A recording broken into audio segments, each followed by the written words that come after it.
Good evening, everyone. My name is Diane Rosenberg, and I'm the Executive Director of Jefferson County Farmers and Neighbors, JFAN. And I want to welcome you all to tonight's meeting, How the EATS Act Strengthens Big Ag, Weakens Rural Communities, and Harms You, the Consumer, and What We Can Do to Stop It. JFAN is a 501c3 community organization dedicated to protecting Jefferson County from factory farms. We've been doing this since 2005, and because of our efforts, we have helped to prevent Jefferson County from becoming overrun with hogs like our neighboring Washington and Keokuk counties. JFAN works on the local level, on the state level, and on the national level, because all that affects us here in Jefferson County and in Iowa. And it's this national work that we do that brings me to tonight's meeting, an important meeting on the EATS Act, the Ending Agricultural Trade Suppression Act that's being worked into the 2024 Farm Bill. I'll be talking with Joe Maxwell tonight, co-founder and chief strategy officer of Farm Action, a 501c3 national organization that educates and advocates for a fair food and agricultural system that works for everyone and not just a handful of powerful corporations. And he's the president of Farm Action Fund. It's the 501c4 political affiliate that lobbies for policies to dismantle industrial agriculture and shift power into individuals all along the food chain. And he's here in that capacity tonight. Joe's been very busy working to stop the EATS Act, and I appreciate you making the time to be with us here tonight, Joe. I have a couple of very brief announcements. We now have a date for our JFAN annual meeting, Tuesday, October 1st via Zoom. We have a great meeting set up with Delana, Tim, and Kurt Roseland, two generations of former CAFO operators who are now raising hogs as traditional independent farmers for Nyman Ranch. They'll talk about their experiences raising hogs in a CAFO, why they decided to switch over, and what it took to do that, and why they're glad they did. So we'll have more information coming soon on that, so just stay tuned. JFAN's also in the midst of our annual fundraising drive. We have a $27,000 match this year that we need to make by September 1st. Now, these are critical funds that power our operations budget. We're a grassroots funded organization, and your donations allow us to bring you meetings like this and to do everything we can on the local, state, and national levels to protect Jefferson County and the state of Iowa from factory farms. We've become a force both in Jefferson County and in Iowa only because of the support of people like you. We'll put a link to our donation page in the chat, and donations are tax deductible, and donations of any size are appreciated. So thank you for helping to keep us doing all this important work. Now let's get started with our meeting tonight. I'm really thrilled that Joe Maxwell from Farm Action Fund is here with us. I want to tell you a little bit more about Joe. Joe's had a long and impressive career advocating for traditional independent farming practices that includes a rich level of experience working on the political level. He's been involved in political and initiative petition campaigns and advised presidential, U.S. Senate, and U.S. House of Representative candidates in developing antitrust, agriculture, and food policies.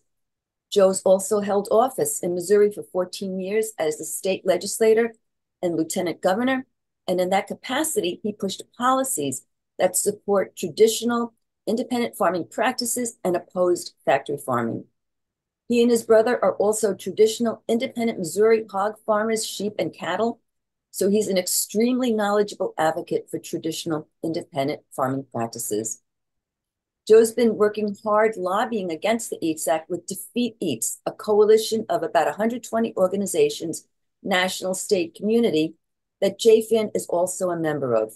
And tonight, we're going to be exploring a whole gamut of issues around the EATS Act, and then we're going to open it up for your questions. If you have questions, please only put them in the Q&A box. Otherwise, I won't see them, and I want to see them. And we'll answer as many as we can get to. So, Joe, thank you for being with us here tonight. And with that, let's start with our first question. Yeah. Well, Diane, I wanted to say thank you. for having us on. Farm Action and Farm Action Fund love the partnership that we have with FAN, and really appreciate the work that you all do and the focus that you have. Also want to congratulate you. I don't know if everybody out there knows, but you had a tremendous op-ed talking about this very topic of Prop 12 taking on Senator Grassley. And while we can agree with Senator Grassley in some areas, on this one we totally disagree, and you really hammered home what the points are. So hats off to you, and we all work together. We're going to defeat the EATS Act.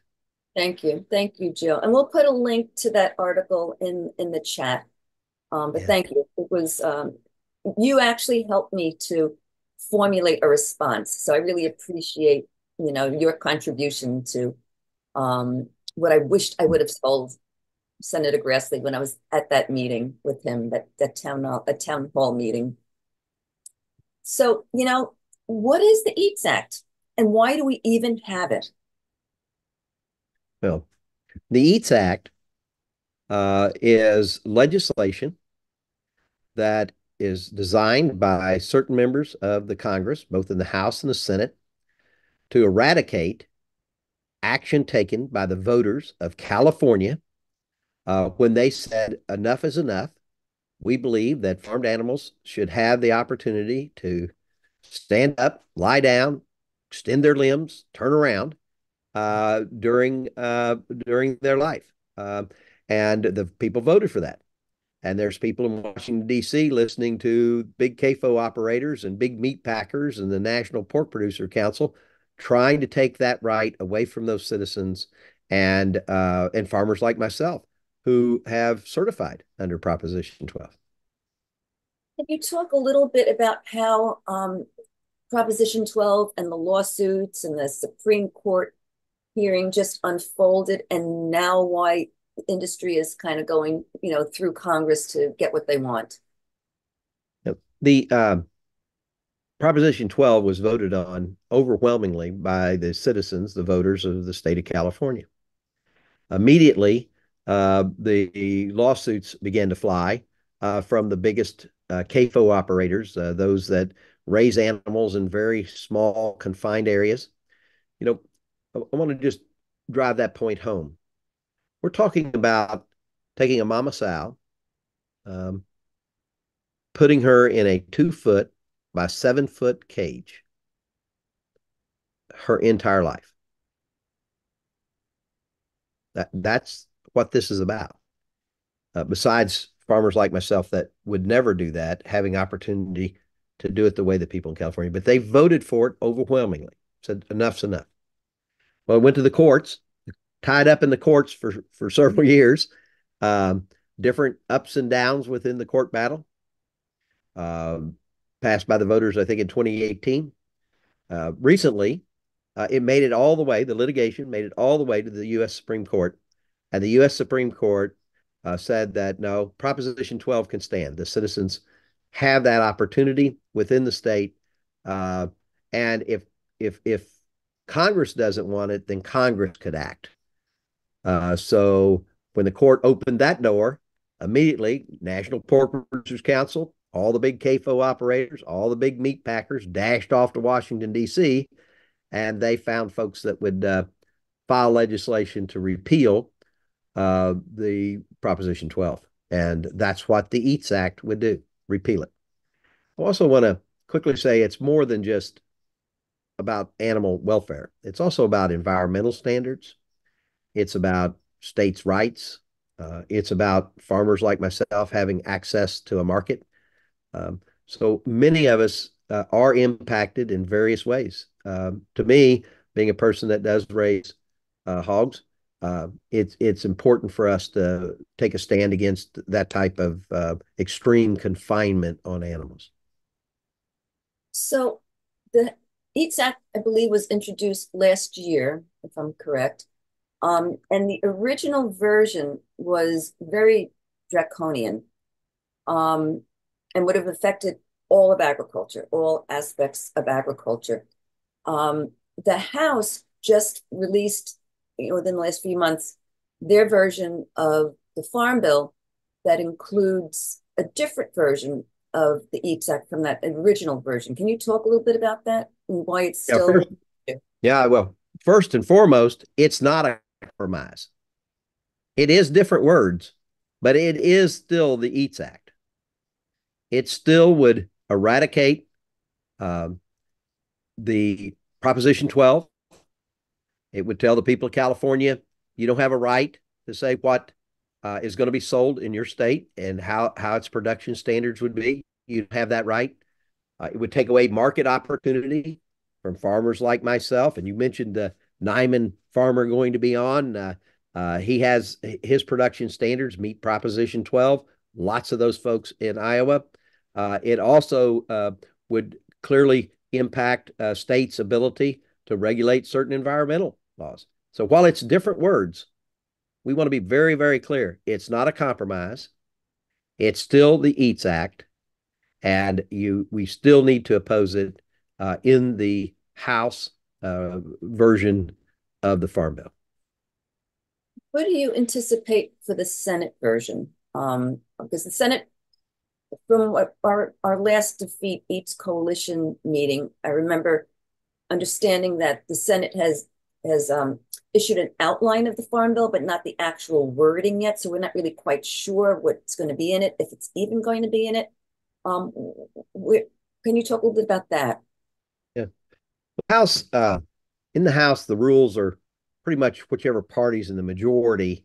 That's pretty much how a bill's going to go, especially a farm bill. Now, and so the bill that came out of committee was Chairman Thompson's legislation. Chairman Thompson is a Republican member of Congress from Pennsylvania. The Republican leadership in the Ag Committee and the Senate, they did what they put out, they call it a framework. And their Farm Bill framework mirrors the principles contained in Chairman Thompson's Farm Bill that passed the House committee. So from the Republican side of the aisle, it's the same thing. The Senate bill. So Senator Stabenow and the Democrats in the Senate. Senator Stabenow is the chair of the Ag Committee. She put out her framework. Does not have that language in it. It's still we still need to see what the Senate will do in the end. The Farm Bill has been delayed. It was supposed to be the 2023 Farm Bill. It's now 2024, and there are thoughts that there's not going to be a Farm Bill this year. It'll be a 2025 Farm Bill. But the Senate hasn't taken action to know what the majority do. If it comes in 2025, then the outcome in the Senate, whether it remains Democrat or Republican, obviously will tell a big story. If the Democrats remain in control in the Senate, likelihood is the language, EATS Act language, would not remain in the bill. If the Republicans then control both chambers, then we're going to have a hard fight on to try to stop the EATS Act. We're going to have a hard fight either way. Yeah, yeah, that's a concern. So let's talk about the impacts, the actual impacts of the EATS Act if it were to pass. Can you speak on the impacts that it would have on traditional independent small farmers, medium-sized, scale farmers who now have access to a California market that maybe they had less access to before the Proposition 12? I'll give you just personal experience. My brother runs our hog kind of co-op. It's an aggregating group. They're all the farms are certified for Proposition 12.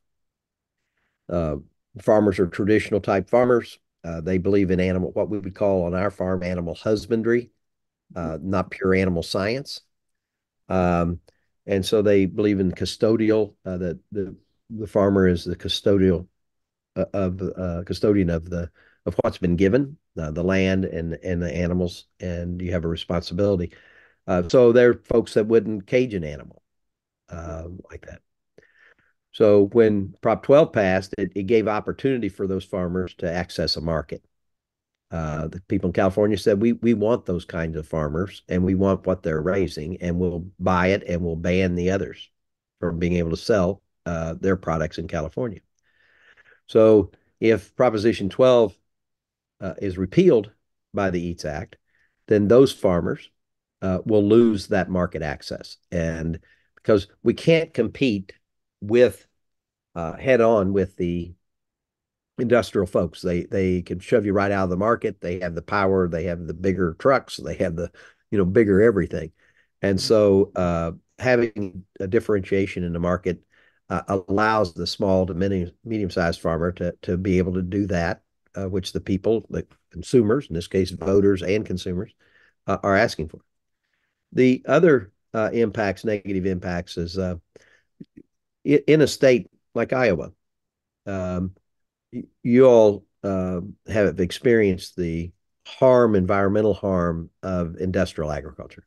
I mean, the surface water conditions, groundwater conditions, millions of dollars being spent in your various communities to take nutrients, hog manure and other nutrients out of the water so you can drink it. You all have experienced that. If the state of Iowa wanted to set certain standards around products that are meat products that are um, um, go through USDA inspection, uh, then you could do it in your state, but you couldn't say that product has to meet these criterion in order to be sold here. From So perhaps from other states. from other states. So you lose that right, and rights that others in every state would. But Iowa, I wanted to point out the environmental, because you all have felt the degradation of what CAFOs and putting way too many largest in laying hens, largest in pork production in Iowa, and so environmental opportunities, rights of citizens would be stripped and denied. We mentioned the animal welfare aspect. The fact that California, and I think maybe we'll get time to talk a little bit about Massachusetts, question 3, but with Yeah. Massachusetts and California moving in similar directions, that's a large enough market that it has real impact on how animals will be raised. So it's not only market opportunity for a small farmer, but it also is impactful because these are some of the largest markets due to the population out there.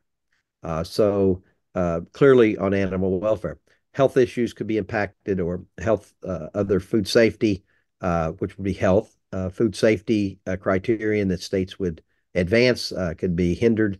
So it's a broad brush. Doesn't just impact.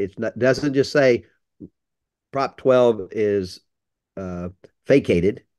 It is broader than that and has broader implication across many areas where states have always had the right for its general population, for its general welfare, for caring for its people. And the people in many states have initiative petition, and they say, we the people are going to put this on the ballot, and we the people vote yes. This is what we want. And that's what happened in California. It flies the face of that more true democracy, if you Mhm. will, where people take the initiative themselves. They didn't trust the legislature. The legislature wouldn't act in their state. And so they said, we can do it on ourselves. So it also strips folks when the federal government is willing to preempt what a voter in a state has determined is in their best interest. It strips that voice. It strips that opportunity to that individual. So those are the harms that we see that this language, because of the breadth in which it's been drafted, would have. So I want to take that one step further. If this bill were to pass and be upheld in court, because I'm sure it would be challenged, it would set a precedent that in this particular industry, states' rights were, basically negated. Do you think that precedent could spill over into other areas of law? Like maybe with, Absolutely. yeah, yeah. It's shocking to me that um, this initiative is being led more so on the Republican side of the aisle. folks that in many other areas have declared states' rights, uh, local control type issues, with their actions to do the bidding of the National Pork Producers Council and the big CAFE operators. They're setting aside that value. Mhm. And once you set aside a value and are willing to close your eyes to what you've claimed you believed in, then it gets easier the next time.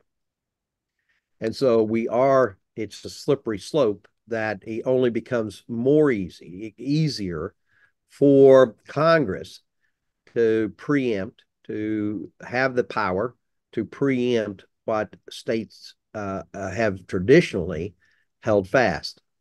Um, we in the state of Missouri, for instance, our forest and timber industry is a large industry in the southern part.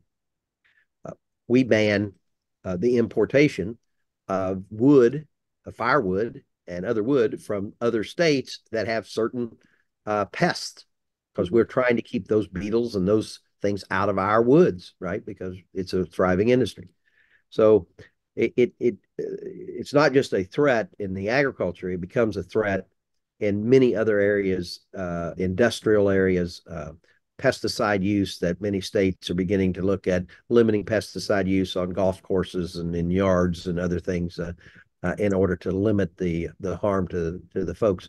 So you're exactly right. It sets in place um, a very scary place for all of us to think that the federal government can step in where we as people at the state level have always had the opportunity to make those decisions as we see fit.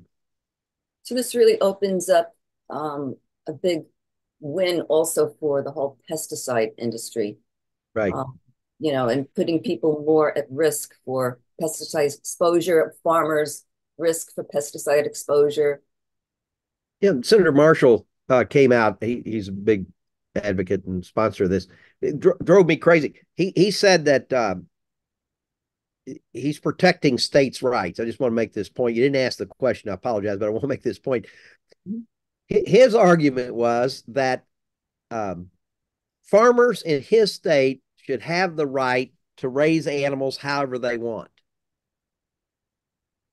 Well, there's nothing in Proposition 12 that says they can't. What it says is go ahead, do whatever you want, but if you're going to sell it to us in California, then this is what you're going to have to do. Mm-hmm. And it trust the thing that's the states' rights is on if you're a states' rights advocate for health and general welfare and environmental and animal welfare, then understand that this language strips states' rights, and the senator is flat wrong and is distorting the truth of the situation. His farmers can do however they want to raise pigs. They can raise them however they want. And from what I understand, it really doesn't take a whole lot of hog farmers, say, to switch over, become Prop 12 compliant, because it's not the whole market. And we also Yeah, export. Like last year, we exported about, 30% of the pork that we produced was exported. So yeah. nobody's stopping them Well, from raising hogs the way they want it for those markets. it, it these big producers, big CAFO and big packers, meat packers, um, they're asking Congress to pick winners and losers, and they want it all, right? Yeah. They want it all.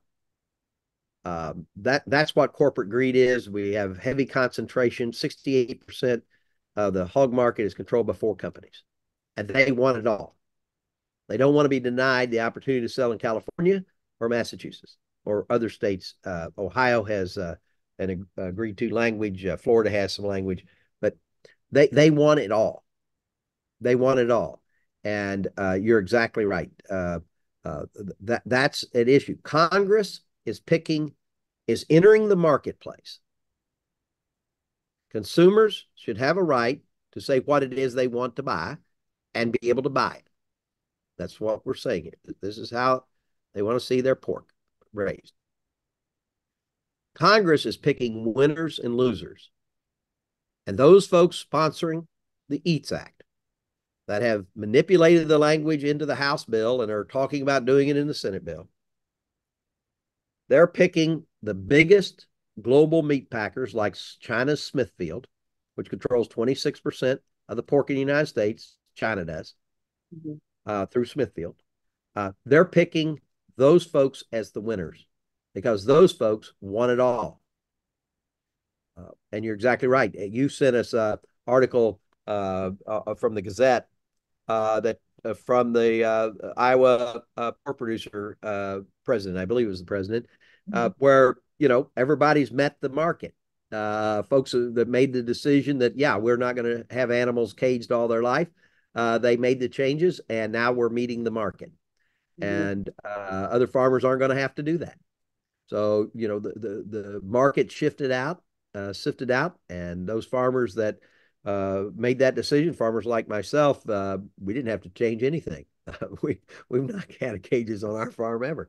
But other farmers did make changes, spent the money, and have moved into that market. And we have met it as pork producers, and now Congress wants to pick the winners, being the biggest folks like Smithfield, and give them everything.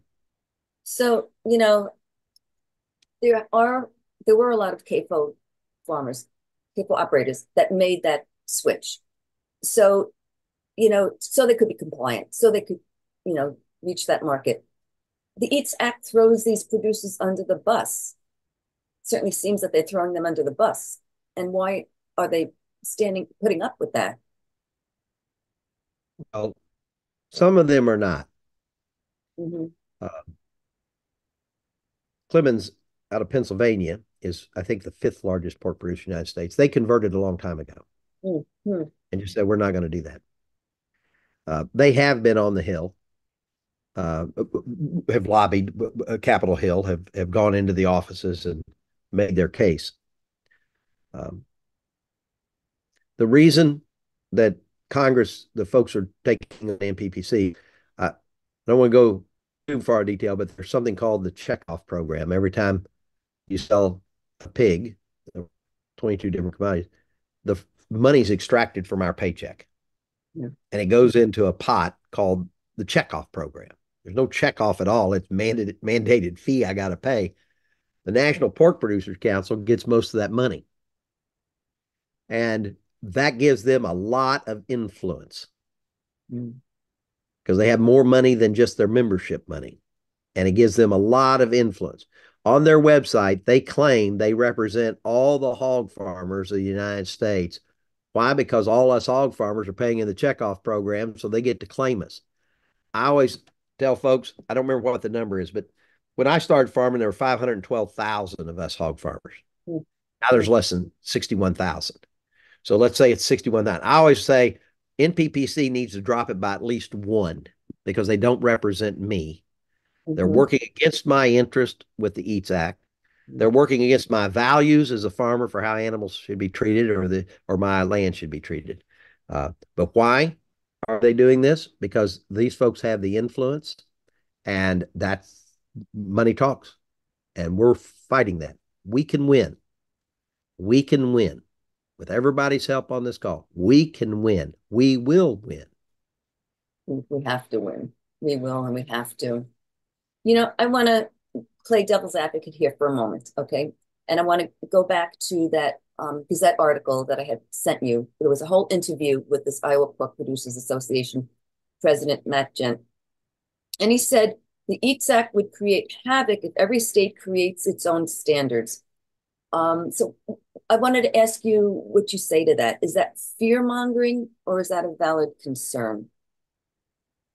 I think those states that have acted up to this point were doing their best, were kind of making it up, right? Because it was new. About in 2016, 2018, along in those years, folks were getting to it. Currently, with the Supreme Court decision, those states that have acted, their laws are in place. What I would suggest with that statement is chaos has not occurred. In his own statement, he mentioned everybody moved to it and it's working. So I would suggest that that is more fear mongering than truth, evidenced by the very fact that of his previous statement that things have worked out. Yeah. Yeah. Why don't you talk a little bit about the industrial backers that you mentioned before, JBS, Smithfield? Um, you know, what kind of money are they putting into this? And and I guess I'm just having a real hard time understanding these legislators that are supporting the EATS Act, you know, getting campaign contributions, lobbying. Do they really understand the ramifications of the bill, or are they just doing this without really thinking it through, just to, you know, listen to JBS, listen to Smithfield, or what have you?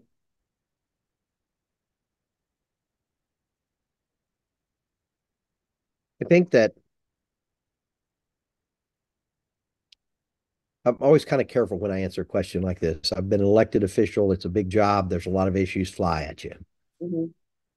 Um, but ultimately, you pray and hope that those we elect have certain values. And regardless of the issue, they'll fall back on the values because they can't know all the issues. I think it's twofold. I think there are those that love power and like to stay elected, and they don't have a deep set of values other than power. They just want to be in charge. They want the power.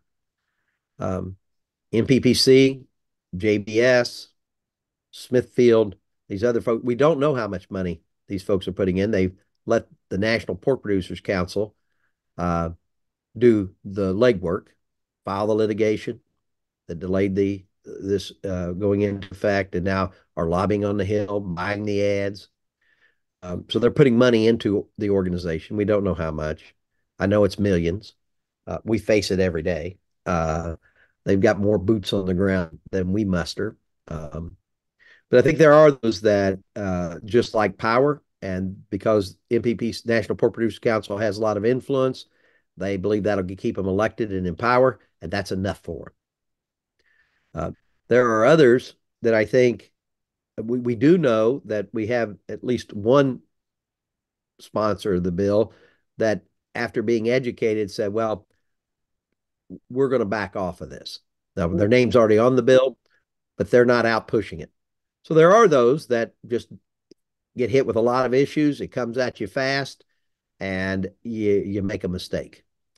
But unfortunately, the leaders on it I believe, just in for the power.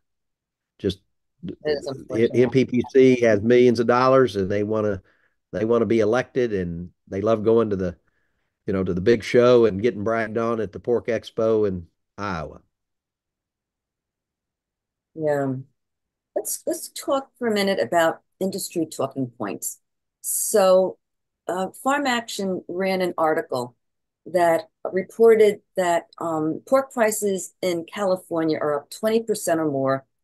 And this has become like an industry talking point. I saw a former president of the Iowa Pork Producers Association wrote an article, an op-ed like that in the Des Moines Register recently. But you published this piece that cited a report that's going around DC that said farmers are only getting 5% of that bump. So can you talk about what's really going on there? We did that work. Angela Huffman is the president of Farm Action, and I'm this chief strategy officer, and we're together. We're co-founders, and one of the missions when we formed Farm Action was to really be a watchdog of the market and to really take a deep dive into what's really going on. Um, when the statements came out and certain reports and economists started talking about this 20 some percent, 26%, 27% increase in pork prices due to Prop 12, it flew in the face of prior economist decisions prior to the vote when they were putting out how much it would cost. It flew in the face of what USDA thought. So we immediately said, this is what we do. We're going to call out these companies. and hold them accountable. And what we found was exactly what you said, based upon USDA data that we pulled together, based upon the statements and the economic reports that were published to validate news stories that were flying around how horrible Prop 12 was because of the cost. Uh, and they were saying, this is the thing that torqued me off as a hog farmer. They were saying production costs are up and it's 26% more because of production costs. Well, the farmer's the producer in that production cost. They're the ones having to change out their buildings, things like that. So they're just lying. The fact is, the farmer is being paid based upon USDA data on the date in which we published that. Every week markets change, but on that date, it was about 5% premium, higher than market increase that the farmer was getting paid to be compliant with Proposition 12. The other 20, 21%, whatever the difference was in the numbers, uh, is going in the pockets of those very companies that are trying to repeal it. They're making that higher margin. You would think for the money they would be happy. But they are price gouging the consumer and short paying the farmer. There are only four of companies that control about 68% of the pork industry, and four companies, that's some power each of them have. And they're not competing. They're just setting that price and getting all they can out of that consumer. To make their point. Yeah. Yeah. Yeah, make their point. This is going to cost you a fortune, and you need to repeal this, and then send it over there to all those legislators, members of Congress's offices, and scare the heck out of them. I go into an office. Oh my gosh, the cost all this money. I said, yeah, you need to pass a price gouging bill in Congress and go after those companies for price gouging, not repeal Prop 12. Yeah, yeah, yeah, really. Are there some other industry talking points that we should be aware of if we um, hear them? I think one is this price issue that we just talked about. Two, I'll mention again the states' rights that I wanted to really make a point that argument, that industry argument that's been picked up by members of the Senate, House, the states' rights is on our side. States should have that right. Farmers can produce however they want in Kansas. I think the other issue that is important, and we already mentioned it, but is this chaos. I was very disappointed in Secretary Vilsack. Yeah. Secretary Vilsack joined in with Chairman Thompson at a hearing, public hearing, and uh, expressed similar concerns about going to be this market chaos. Um, so Secretary Vilsack, in the Biden Democrat administration, we were very disappointed that would be his position. But again, everybody listening, you hear that, and they're just wrong by their own statements. The market has sifted out. California's receiving the pork they want, and there's enough farmers that said, "Yeah, I want that market," that everybody else can go sell or export. Um, those three main points that we hear on the Hill. I think the other one, though, I would mention a little less, but and I did allude to this. It's not a compromise. When the House bill came out, they attempted to sell that language as some form of compromise. That somehow, because it's different words, that it did something different, and this is a great compromise. It narrowed the scope of the EATS Act. Uh, Again, I've dispelled that. It's not true.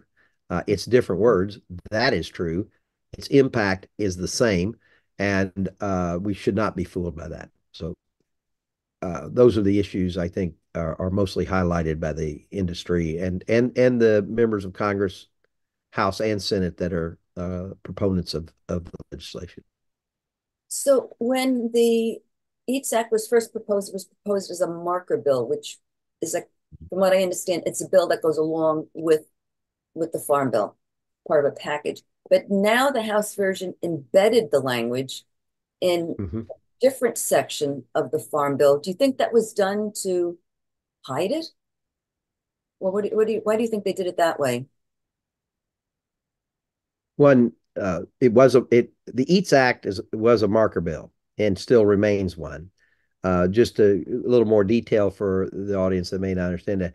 When a bill's filed and they say this is a marker bill, the sponsors anticipate that it's not going to pass as a standalone bill. Mhm. Their expectation isn't to have a vote on that bill. Their expectation is to get enough power to get it into the Farm Bill. Where it was placed, I do not think they were trying to be sneaky. We're all over this, Diane. You're on this. We're on this call. You've got all these people here. Uh, we've Yeah. got folks all over the country fighting this. There was no way I don't think they should think this, that they were going to sneak anything into that bill. So if that's what they thought, then they're foolish. But they could put it anywhere they want. We were going to find it, and that was one of our targets to look for right out the gate. So I don't think they were trying to be sneaky. They aren't too bright because we're all over this. We this is a priority for the Farm Action Fund team and Farm Action and many of you all uh, and 120 some organizations as part of the we've got a big coalition and a lot of bright people on that coalition. So I don't think they were trying to play sneaky. Okay. Um, so let's switch over to looking at in Congress what the current temperature is for passing this EATS Act. Like who's supporting it, who's opposing it, who's on the fence. Um, can you talk a little bit about that? Yeah, it's kind of strange bedfellows, as we say. Um, we have strong support and for opposition to the EATS Act from the Freedom Caucus, and we have strong support from the Progressive Caucus. That doesn't happen very often, but on this issue, we have support in both ways. Republicans, if you don't know, the Freedom Caucus is the right of the right in the House, and Republican led, and the Progressive Caucus is the largest uh, Democrat, all Democrats. I think they all are, and so the problem is the middle. Mhm. Is the middle. They're more in tune, some because of power, like I said. They Secretary Vilsack coming out in his position to claim something need to be done in the Farm Bill to repeal Prop 12 and all these horrendous chaos that's being caused because of these various states acting. Uh, that lent a message over to the middle of the Democrats. So that's where the opposition or the proponents for the EATS Act or the language that's in the House bill is coming from, and is really making it a challenge for us. So it's not necessarily a Democrat Republican issue like a lot of folks would think. Uh, it is being led by Republican members as lead sponsors, but there is that threat because of Secretary Vilsack. Now, And you all know very well, been your all's governor and a former state senator. that's right. Yeah. So in July 2023, Harvard University, their animal law and policy program put out a whole report. And, if this were to pass, they said it would be unconstitutional, and they cited the 10th and 11th Amendments. Do you think that is true? I mean, especially with some of the changes that the House made, is it still a valid challenge to the act if it were Well, to pass? the first way I'd like to answer that is that I don't put a lot of thought into that because Mhm. we're going to defeat this. Okay. We're not going to have to hire a team of lawyers and worry about the constitutionality because we're going to defeat this language for a variety of reasons, lanes, interests that we've described here. The various folks may not be so much on animal welfare, but they are on environment, or they're for states' rights, or they're for public health. Find your lane, whatever it is. We all need to lean in and we are going to defeat this. That is what we're going to do. We're not going to have to depend on the lawyers. I would tell you, as I said before, the language, the words are different in the House bill, but the intent is not, and the breadth is not. So I would suggest that the determination in that Harvard review report would be applicable. But I'm not putting energy in thinking about it. I think it's a good question, but we're going to defeat this, Diane. We're going to defeat it, and then we don't have to have lawyers. Save money on the lawyers, right? Yeah, yeah. I happen to have a law degree, but yeah, let's save some money. Let's don't hire me. Just So kill this thing where it stands. so let's segue to that now, how we're going to stop it. Um, so tell me a little bit about the Defeat Eats Coalition. How did it get started? How many members? How, who's part of it? How it's operating? What's the effort right now, this national effort to stop this bill? This is not the first time we have seen this kind of language. We saw it in the last farm bill. Mhm. Um, Farm Action Fund was a leader and in taking that on. We actually had to take on the Democrat chair in the House, who was co-sponsoring it with one of your all's former members of Congress. But the That's the King so Amendment we're talking that about. was the King Amendment. That's right, Congressman King. But so I think when we saw this coming, I think those of us that had worked on that just naturally got on the phone. Um, I talked to Angela on our team. We'd been down that road before, and Angela's on the C3 side is the president. I'm on the C4 side, so we wanted to join our forces, of course, and then we got on the phone to all those folks that we'd worked with previously. So it became kind of a natural. We're blessed. Really thank everybody for their trust in us. We're very appreciative that folks thought we did a good job last time. So we became kind of the natural conduit for leadership to put together a coalition. So we went out as you made your call for money. We make our call for money, and we made some calls to friends and got some resources together, and then pulled that together. So there, in the beginning, it was a core group. Right now, we have a steering committee, and we're very appreciative of them. The ASPCA's on that. Food and Water Watch is now a new member of steering committee, and we talk and come up with strategies, and then we get everybody together. As you know, you're on those calls, and so that's how we got there. Was because of past work, and moved very swiftly to build the coalition. There are other groups working in what we call parallel that we talk with, and the Humane Society Legislative Fund, Marty Irby with Competitive Markets Action. Um, uh, is out there. So there's other groups too that outside of our coalition, and we're all pulling together and have a plan, and we're going to get up every day and work that plan. And a lot of people have been going up to the Hill to talk to That's right. lobby legislators directly. Yeah. Yeah, yeah. Farmers are coming to town. We Yeah. helped organize a farmer letter that went to the chairs and ranking members and the members of the committees in the Ag House and Senate. Farmers saying, "Hey, no, this is a market opportunity." So, yeah, folks are coming to the Hill to include farmers, and that really sends a good message that Congress is picking winners and losers, and the Mhm. folks supporting this legislation, supporting the Eats Act or the version in the House Farm Bill, are supporting China Smithfield, Brazil's JBS. They're supporting the largest meat packing companies and CAFOs in the world. JBS is the largest meat protein company in the world. And that's who some of your elected officials in Iowa are saying they get to be the winner. Yeah.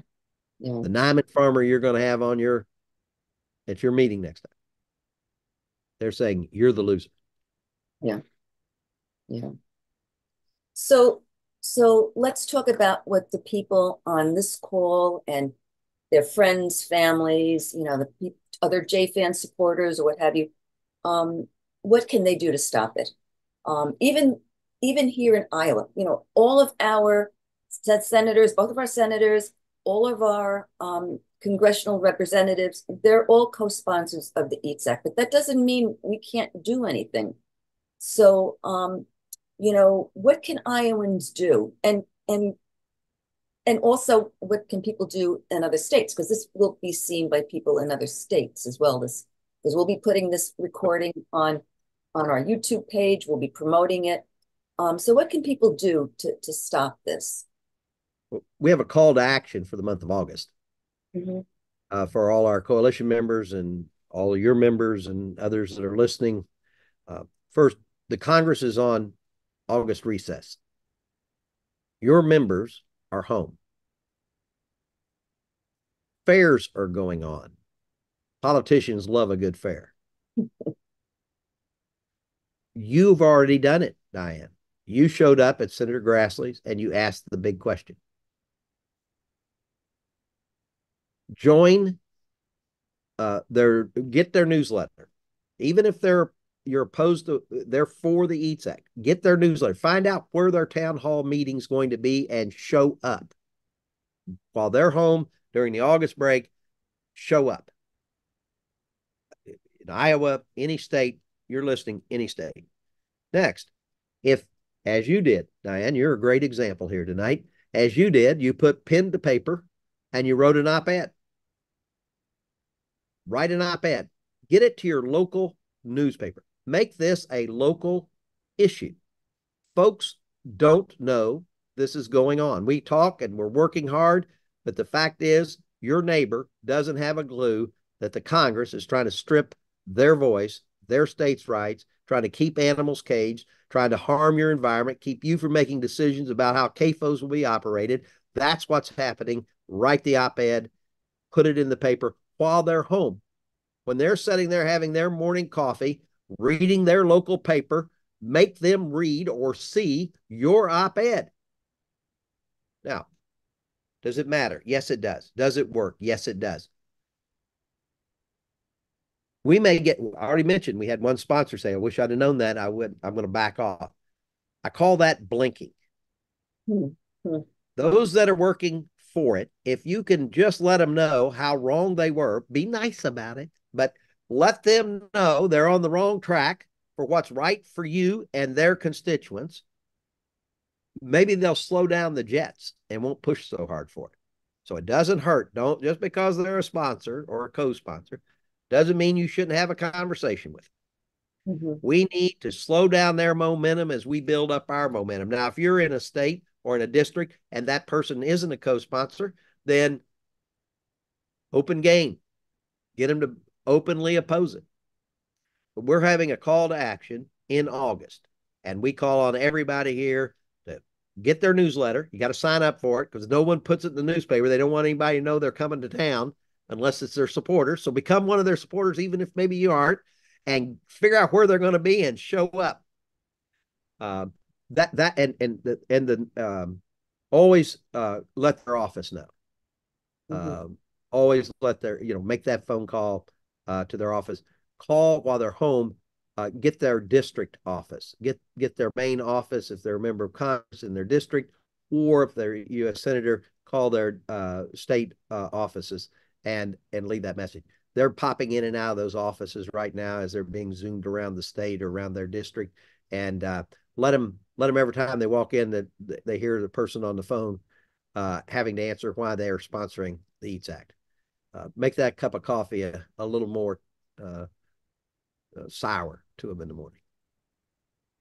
And following up on that, JFAN put together the strategy, the Defeat EATS strategy. We've got it on our webpage. We put a link in the chat, and we've got links to all of the our legislators, pages to send letters, to write, to call them, to find out, to get on their newsletter list. So that's all there for you. Everybody that, just downloads that, just goes to our website. that's there for you. We also have in the chat, we've got the Defeat Eats Toolkit, which gives a lot of suggestions, like talking points and suggestions about, some sample letters to the editor that you can write. And we also have JFAN put together a fact sheet a one-page fact sheet on the EATS Act that you can also use to, write a letter, make a phone call, or what have you. So I encourage you to get that information. It's all on our website, and there's links in the chat for you to get to there easily now. So Joe, this has been really, really good and very interesting and informative. And I think what we'll do now is we will open it up for some Q&As. So I'm going to be basically taking this out of the chat, out of the Q&As.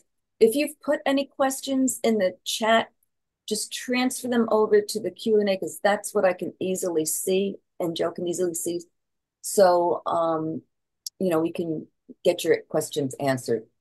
So we've got one question. Is there a way we can get a transcript of this presentation? We'll be putting it on this recording. We'll be putting it on the JFAN YouTube channel. We'll be sending a link out to that. I don't know that we have necessarily a transcription.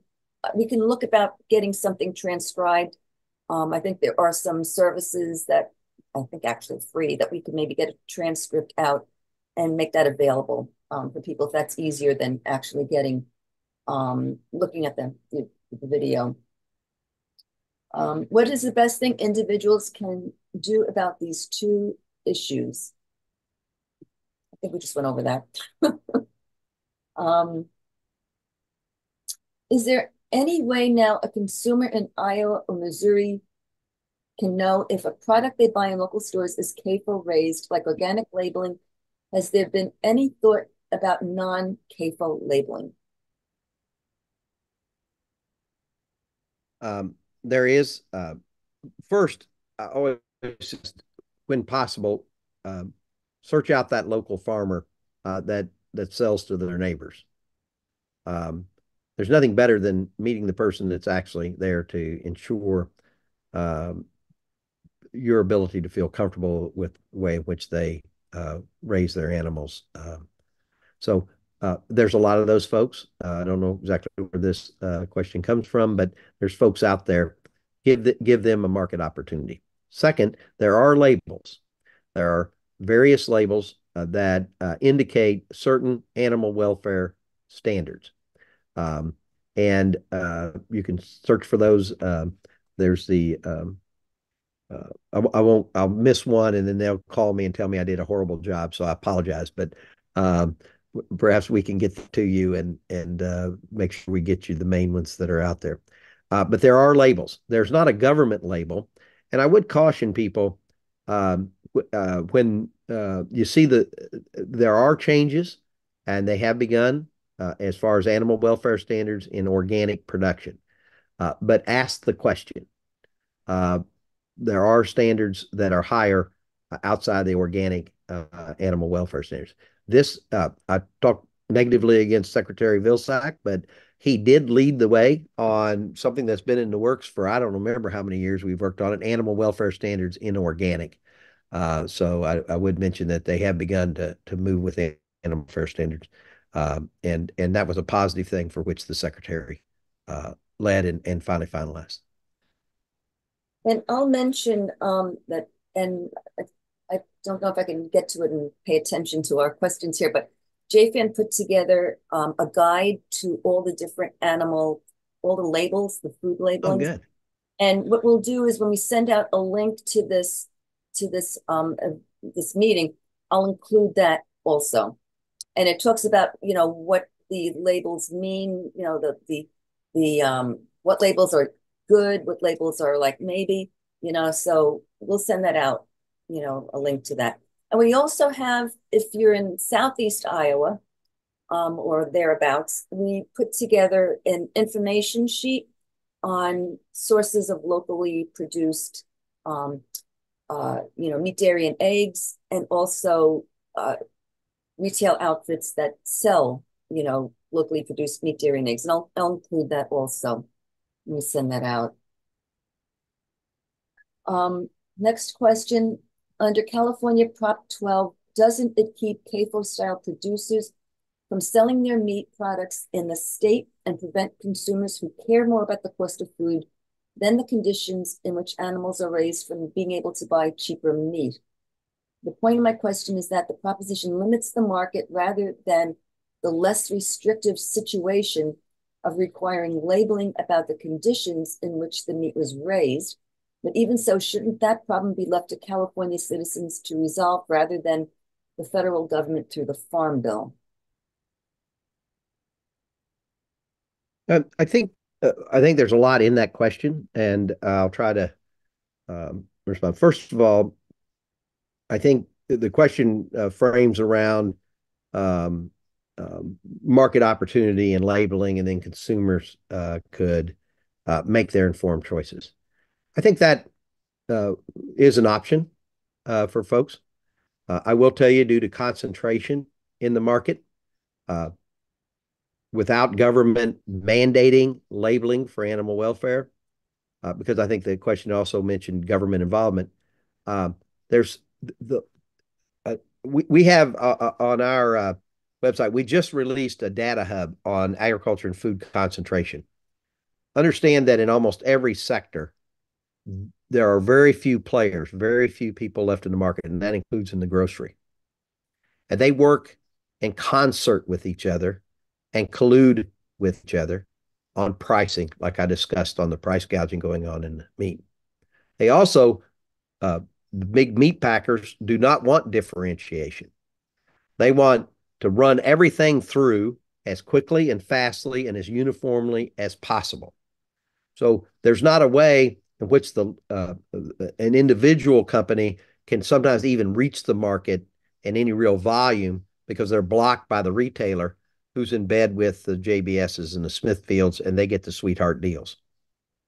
So without government action, that's not really an option either. I think more importantly for us, and everybody needs to make up their own mind, more importantly for us is the citizens. And John Eichert, I quickly looked, saw John Eichert has the last question here, and I'm glad he's on. And I think he makes the point in his question. Collectively, the citizens of California overwhelmingly said this is what we want.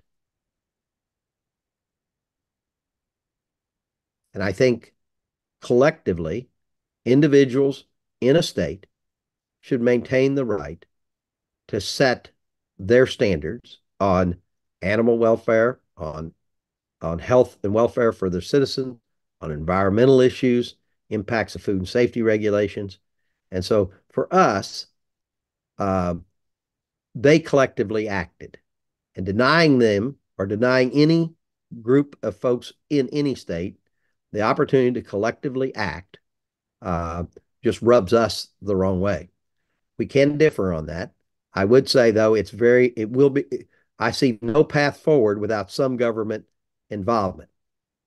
Um, so at the state level or at the federal level. Okay, thank you. Let's see. For those of us new to this issue, could you please point us to the list of sponsors so we can reach out to them? Where would we find that?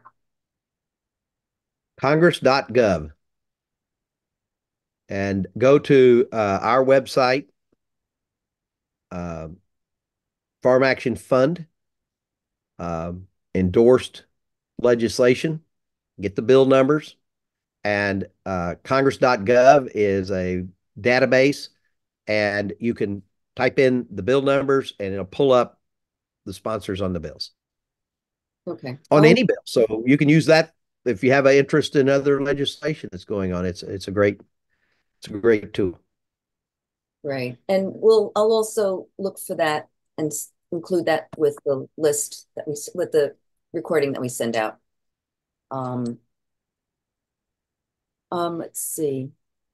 Where do Biden, Harris, and Kennedy stand? Oh, I guess on the EATS Act. Mm-hmm. We the Biden administration, I've not read anything personally by the president, but his actors at DOJ, Department of Justice, and then I mentioned your all's former governor and now Secretary Vilsack, USD Secretary Vilsack, uh, they have taken positions in support of the EATS Act. Um, so, at least as to the Biden administration, I would suggest that two agencies taking those positions would solidify their position. Uh, the vice president, while the attorney general of California defended Proposition 12. And so is on record in that regard. Uh, Presidential candidate Kennedy, uh, I don't know that I've seen anything specifically on Proposition 12. I will say he has on his agriculture policy, regenerative agriculture type agriculture, more traditional type agriculture. He took a standing animal ID. I don't want to speak on Prop 12 where he would stand. I would say he would be open, if hasn't made a decision, would be open to opposing, based upon the other policies I'm familiar that he has. What about a potential future Trump administration? I believe that based upon the positions that President Trump and his administration through USDA Secretary Perdue, when they quickly withdrew certain protections under the Packers and Stockyards Act for farmers, and then relegated the regulatory arm that protected farmers against big meat packers to a program, and took it out as an agency and made it a program within the very agency that markets JBS's and Smithfield's pork. I similar to just from those actions, I would draw a conclusion that probably supports, but have not, that I recall, I've not seen specifically on that, but based upon that, not unlike I did with Kennedy, it would seem to lean that way. If he hasn't made a decision, would be open. I would say if President Trump, former President Trump, hasn't made a decision, he would lean hard to be all about supporting the EATS Act. Okay, here's a good question here, just for clarification. Can you mention that there are two EATS Acts, the one that we've been discussing this evening, which is in response to Prop 12, and the other older act that relates to SNAP supplemental nutrition, sponsored by Senator Gillibrand in New York? That's a good point. Similarly, yeah, I think they are similarly named, and we are not talking about pushing back against the SNAP program and what Senator Gillibrand and others have been doing in that regard. So, yeah. Okay, very good. Well, I think my last question for you, Joe, is what is the balance right now in Congress? Like where the support is, where the opposition is. What do you see as the balance right now? And let's use that as a jumping off point for further inspiring people to take action.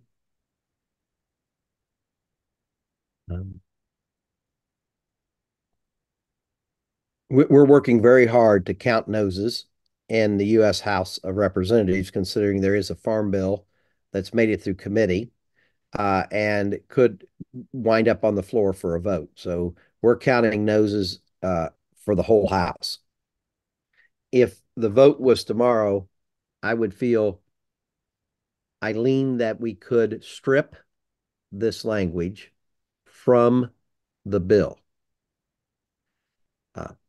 Lean means I'm not sure, but we're close. So everybody, it'd be great if we can tamp down the enthusiasm of those that have co-sponsored or those that have expressed support, because it gives us room for those that are undecided yet. They aren't getting their buddy come in, their other member of Congress that's their friend, telling them they need their support on the EATS Act. And so we have room to strip that language, we believe, We lean that way and are continuing to work vigorously to ensure that's true. In the Senate, Senator Stabenow, if the bill is the farm bill is brought up in the lame duck after the election, but before December 31st. Senator Stabenow has indicated that she opposes um, the EATS Act or any version thereof. Currently, the Democrats have one vote margin in the Senate, and we believe those votes would vote to keep it out. She would not put it in. Somebody would have to sponsor it. Senator Bozeman's been in favor of it. He's the Republican ranking member of the Senate Ag Committee. But if he doesn't have the votes, I don't think he would try and be defeated. In the Senate, I believe the rules would be there's differences the way they do amendments, but typically it takes 60 votes. There's not 60 votes in the Senate to put the language into the Farm Bill. So if Senator Stabenow stays firm, it doesn't wind up in the Senate bill. So if we're successful in stripping it in the House, we keep it out in the Senate, we win. If we can't strip it out in the House, but we keep it out, we're comfortable with Senator Stabenow, we keep it out in the Senate, it goes to conference. And in conference, then what we call the four corners, that's both ranking members and both chairs. We believe Senator Stabenow would hold firm, but that's yet to be seen because they want a farm bill. Yeah, so thank you. That's helpful to know. But it's nothing is a given, and it's really going to take a lot of us, doing our part to stop this. It's leaning, like you said, doesn't mean it's a given, and that's why we're here tonight. Because but it should give you hope. Yes, Should give us hope that we can do this. That's why I've said this several times. We will win. Yeah. Leaning means we've come a long way. Yeah. Now we just got to get that final stretch. Well, we've done it twice before, in 2014 and in 2018 with the King Amendment. Yep. And here it's back again. So, what I say is let's all of us do everything possible that we can do, reaching out. Let's take advantage of this month's advocacy in August with our legislators being at home, reaching out, contacting them, trying to set up a meeting with them or even a meeting with their staffers, and calling them, writing letters to the editor. Check out that strategy sheet that we've got on our website. Check out the Defeat Eats toolkit, our info, our fact sheet. Let's just really mobilize and do everything that we can to make its defeat a reality. Let's absolutely defeat Eats. So, Joe, I really want to thank you for being here tonight. This has been a really informative, really important meeting. I'm hoping, all of you that are on the meeting tonight would be willing to share the recording of this meeting with your family, your friends, put it on Facebook, Twitter, X, Instagram, whatever. Just get the word out because the word needs to be out there about what this bill is, the risks and the harms that it could cause, and let's really support our small and medium-sized traditional family farmers by getting rid of the EATS Act and in support of Proposition 12. These are our future. Our small-scale farmers are our future, and we need to give them as much support as possible to expand, make it and expand in the marketplace. And Joe, thank you so much for being here. I really appreciate it. Really glad you took time out of I know your very busy schedule, farming and working a full-time job. You've got like 2 full-time jobs going, and I appreciate you being in talking with me about this tonight. Well, thank you so much, Diane, for having us on. And we love JFAN and really appreciate all the great work that you all do collectively. Appreciate your leadership. Uh, Ending Agricultural Trade Suppression Act, so that's the EATS Act, will die because of the great work that all of us will do together. So thank you for this opportunity. Let's go back to work. Thank you. Thank you. And I'll just remind everyone, about our JFAN annual meeting coming up on Tuesday, October 1st with the Roselands, our Nyman farmers that will be talking about how they went from a CAFO to a sustainable traditional farm. And also our JFAN annual fundraising drive is now going on. We have our $27,000 match by September 1st. So if you find meetings like this important in the work that we're doing in Jefferson County, in Iowa, you find it important, please help us keep doing it with a tax-deductible donation today. So thank you all for being here tonight. I appreciate your time, and I hope you all have a good evening. Thank you.